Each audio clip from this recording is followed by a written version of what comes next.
If a person ghosts you, there is a very high likelihood there were some warning signs before they actually did the ghosting that you may not have wanted to see.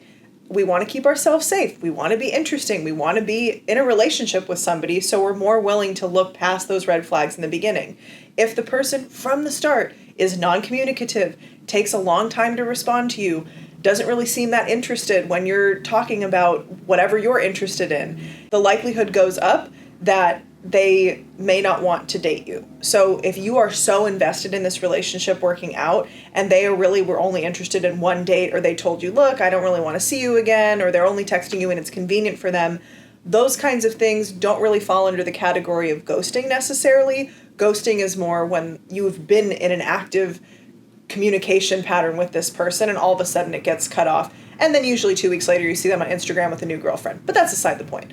When you get ghosted in a relationship, it hurts. You don't want to be left alone. You don't want to be rejected because that's a painful experience. And the whole goal of dating is to not be alone again.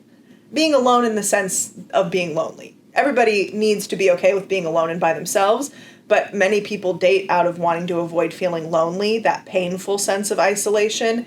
And people can tell, like when you're desperate and you're dating and you're like, this is the only job I've applied for, I don't think the job's going to hire you, nor would that be a good idea because that comes off as desperate.